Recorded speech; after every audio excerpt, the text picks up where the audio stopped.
cái gì ngờ xuống ra lệ thiên la để lúa khăn nhẹ ở với tè ta mà hiện lâu bây giờ cần ru na lâu lối tè nhưng thực hiện cái xe mang theo đi baba cari cái ta nhẹ đi mọi về boy tè mình về mình chỉ lâu đến nồng lâu lòng tu cái lấy đồ lu xuống gian sớm mà cả về đến chỉ net du lung run mình tu về tu dẹp qual về lâu khăn in mình chưa rõ ta đi mỏi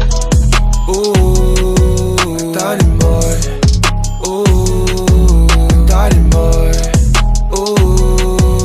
ta đi mỏi ta đi mỏi anh kim mấy cà phê xin ta còn kinh ngạc tu karin ama tu về cái chủ tịch anh chú đã lấy cái tu gì rồi sẽ xíu chun ra nên buồn ngày xíu ai dun ra mình mi tu về thấy nan mà cả là về sẽ có dress cha cái lùng tum tu cái lấy đầu lu chun sang sớm mà cả về đến chỉ net du lung run mình tu về tu dẹp qual về lâu khăn in mình chưa rõ cái ta đi mỏi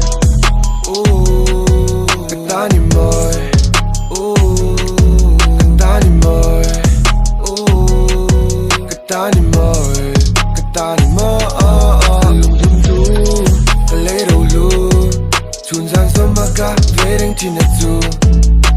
lung run mình tu về tu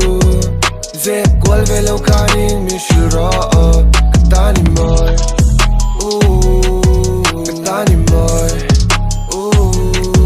cái ta đi mỏi cái ta đi mỏi cái ta đi mỏi lung run mình tu về tu dẹp qual về lâu khăn in mình chưa rõ cái ta đi mỏi